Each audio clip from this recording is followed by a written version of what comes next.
Hello, brother. So I always wanted an A-frame level, so I finally went and made one today.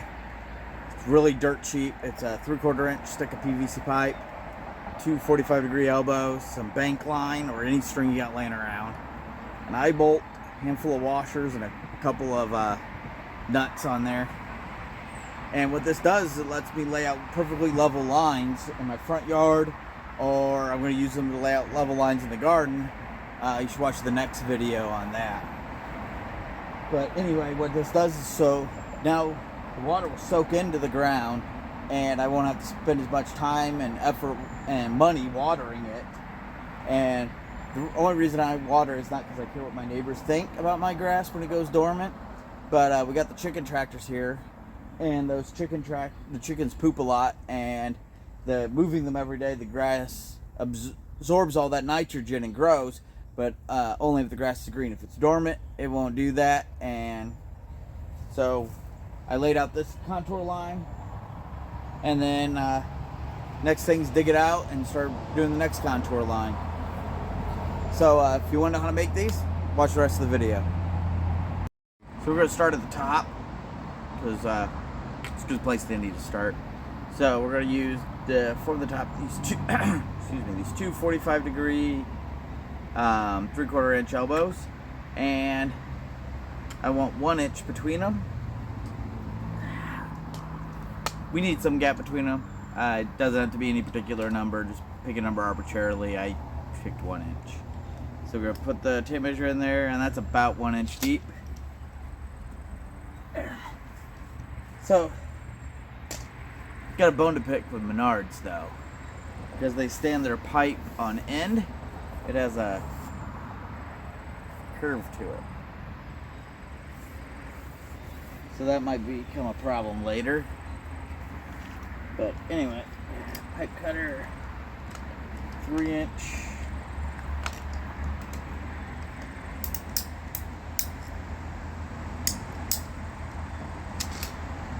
And none of these dimensions have to be exact or perfect or anything.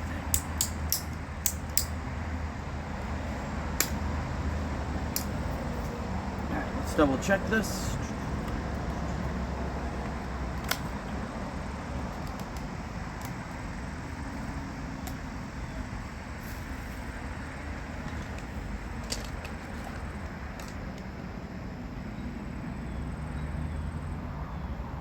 It's a little over 1.25 inches. Yeah, these aren't completely seated. I might hit it with a hammer later and seat them all the way down, but I don't really care. That's good enough. So now we need to drill a hole through here. Be easier to drill now than when we have everything put together.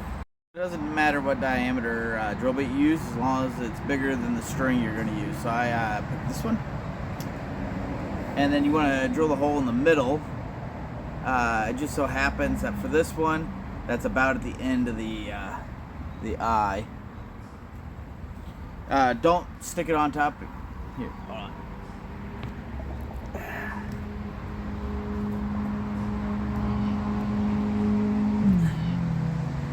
Don't stick it on top of your leg and drill through there. Ideally, put this in a vise or something like that. But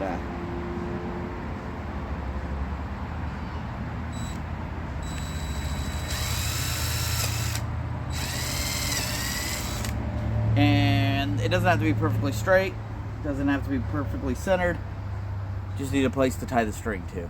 My level would be 4 foot at the base, so I did the math, and that comes out to about 34 inches. You can look up, I had to look up how to do the trig. You can look up how to do the trig to do it yourself. You can probably ask ChatGPT. You can find a high schooler that's taking trig and ask them. Or you can just use my number. Or the other option you could do is put 2 pieces of pipe into the top here. Then take your tape measure and measure it out where it's 4 feet wide. That's probably a lot more accurate. Let's hope I did the math right. And these two need to be the same.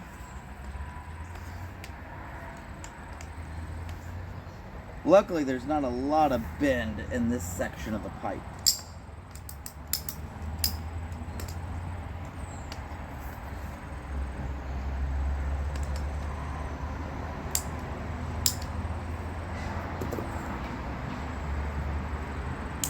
I know you're asking, why didn't I choose a straighter piece of pipe? I did choose the straight piece of pipe they had. Look at that curve in that thing. Here. Look at that. But we don't need that piece. Might be able to use that piece later. I had the inch in here that I didn't calculate for the math, and the fact that these are rounded a little to get that to the nearest inch. It ends up being 4.5 feet, and I'm perfectly happy with that. The only thing is, it'd be nice if it was a little taller, but I think this is a nice size. I think this will work well, actually. All right. So we got a fairly straight chunk here. We can chop that off. Leave a little bit of extra hanging off on both ends. And I like projects like this. That I like doing things that require precise measurements, but I also like doing things like this where you can just kind of eyeball things and wing it. Alright. So now I'm going to drill a hole in each end here, equal distance from the end. That's actually important, I think. I've never built one of these before. So I went with 1/4 inch holes. Use whatever hardware you got. So the next thing we got to do is transfer those holes onto the rest of the level here. Let me try to back up.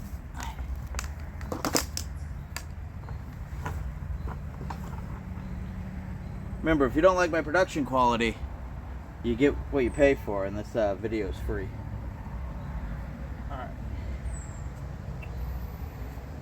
We want to be... That puts that hole at about 12 inches.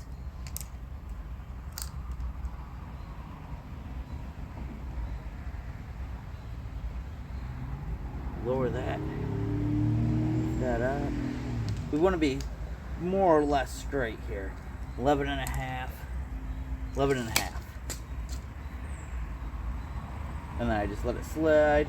Doesn't have to be perfect. We'll calibrate this later, and that'll take care of anything that's uneven. Alright, the drill bit's walking too much. Hold on a second. Alright, let's use a smaller drill bit to start the hole. Try to get it as centered as you can.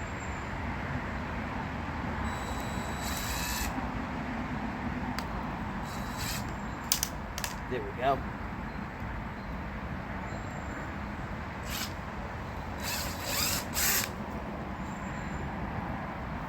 Swap that out. And probably shouldn't have drilled through there that fast, but we got our hardware bin here.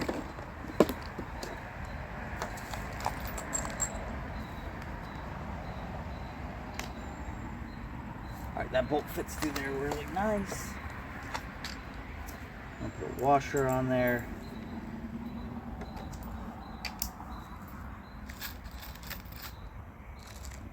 Nut.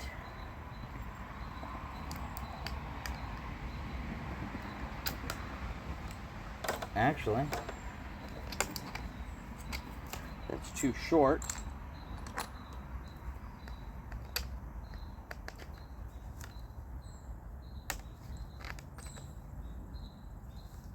That'll barely work. So I need to go to the hardware store later and pick up some bolts in between the sizes here. But this 3-inch one will work. 2.5-inch bolt would work better.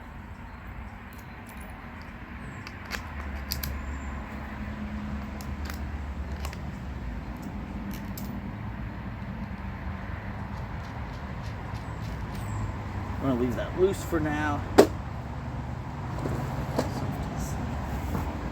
Switch drill bits again. Now we just got to bring this down to where that hole lines up.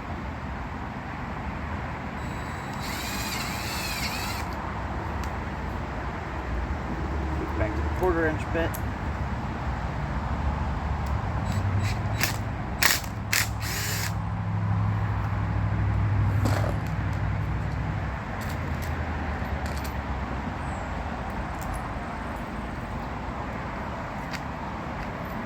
Every homesteader, prepper, people like that, we all need our own hardware store. Slowly building mine out. It's expensive, so I'm not doing it all at once.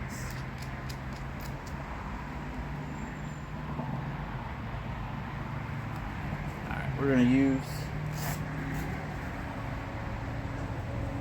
my everyday carry pliers. These are Knipex 08145, and these are just some 4-inch crescent wrench, actual Crescent brand. Just made an executive decision. I want a washer between the two pieces of pipe. I don't know if that's necessary. I think it looks better.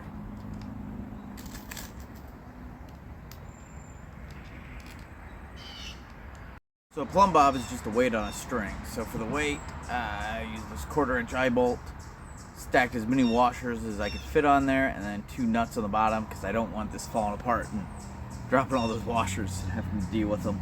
Try to pick them up, hit them with the lawnmower. And then for the string, I'm just going to use this cheap bank line. We want more than enough, so I'm just going to hold it up, put this on the ground, and run it out to where we more than touch the ground. You can measure it however you want.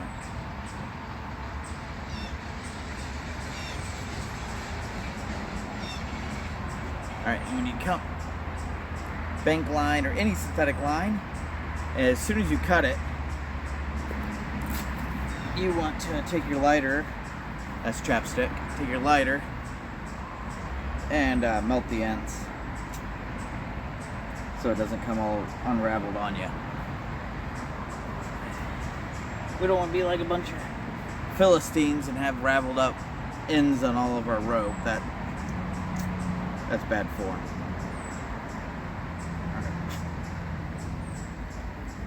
Put that back in my pocket. Alright, so for the knot to tie this on, we're going to use a bowline knot. So let me turn around and show you how to tie that, because I trip over everything. So we got our rope here, our bank line. We want to turn this like we're starting our car, and that will give us an X with the loop, the X part on top of the, or to give us a loop with the X on top. It's a little bit more than we need. Now we'll take this tag end, stick it through the eye bolt. Now we want to come from the back side of our loop, so the rabbit comes out of the hole. It wraps around the tree, the standing end of the rope, and then back through the hole. And then pull it all tight. I got some shorts on basic knot tying on the channel if you want to check those out. But that gives us a bow line. That's a nice, strong, permanent loop on there. It ain't going nowhere. Now, we just fish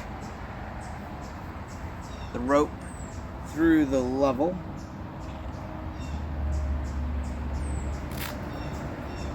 Look at that.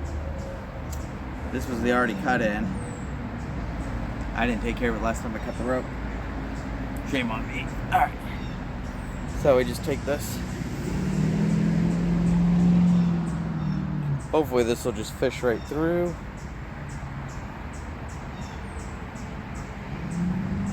And of course it won't go through. I did some experimenting off camera, so we're going to use this short piece of bank line here and the smallest drill bit I have in this kit. And we're going to use the drill bit to poke the bank line all the way through. And that gives us a little loop on the bottom. Now we can fish the end of our plumb bob string through there. Make sure you leave plenty so you don't drop it. And we'll pull that through. Look at that, we got our knot. Now we want the plumb bob set as close to the, or as low as we can. Turn this around. We want to make sure it's on the front of this pipe. We want to set it as low as we can without it getting interfered with by weeds and stuff like that.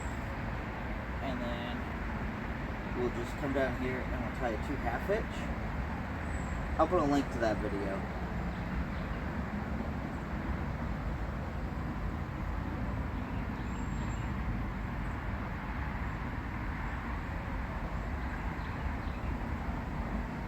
You know what? I don't trust that, so I'm going to go over the top again and tie another 2/2 hitch. I don't want this thing falling apart when I'm going to use it. Now what we got to do is cut this end off. Throw that piece in the trash.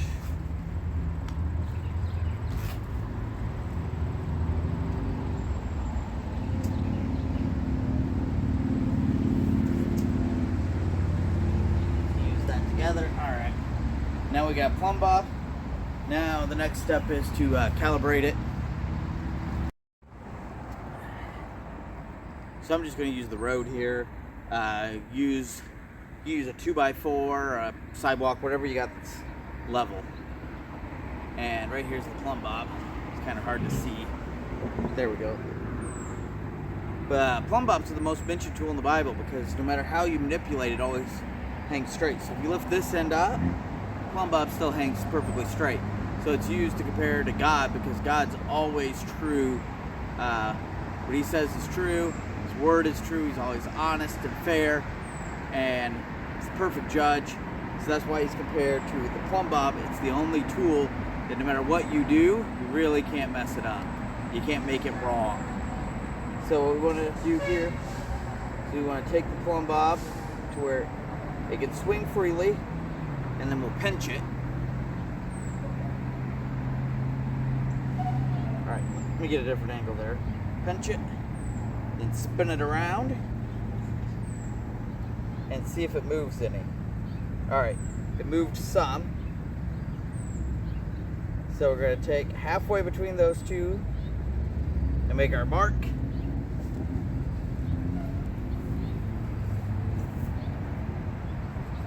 Make our mark nice and dark. Now, no matter where we set the A-frame,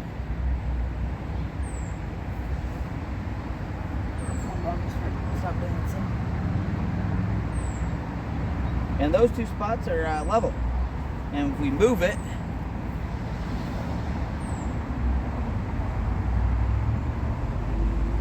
now we know those two spots aren't level. Let me show you how we're going to use it out in the yard. These are our 2-coil tractor, and yes, this one is getting replaced with one nice one that looks like that one.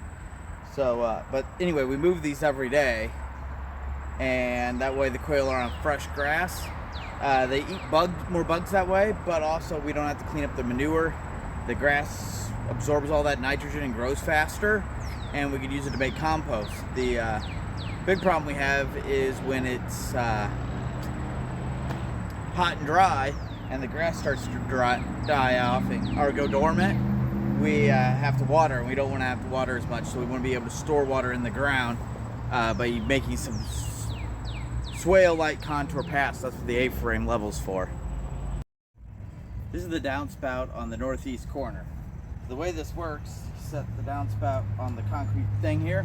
That may not stay there, we might remove it. This is just an example.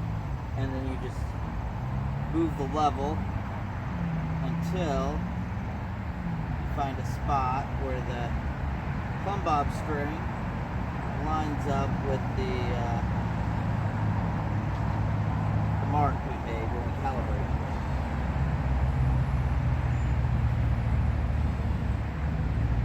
just about right there.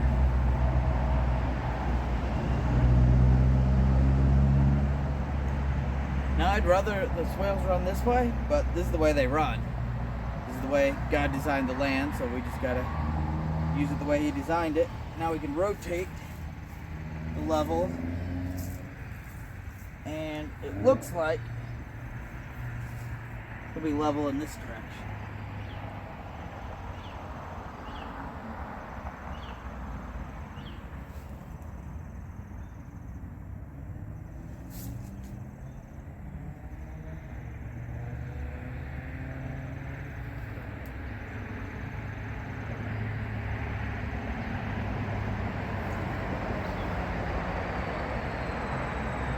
And right there I found another spot.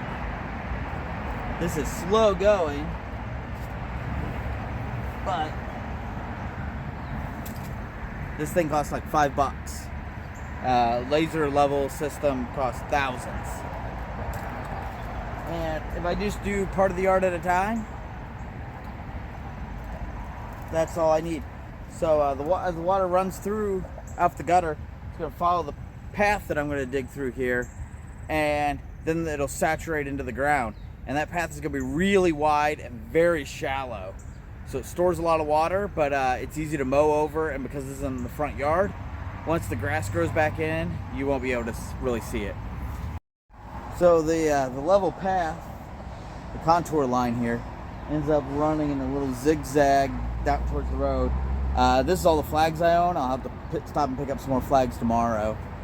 And this is going to be the first pass, and we'll have this spill over when it's full, and we'll put another contour path like 6-8 feet away, and then maybe we'll get another one over in the corner behind where the quail tractor are now, and then the rest of the yard will have to be down from the gutter on the other side.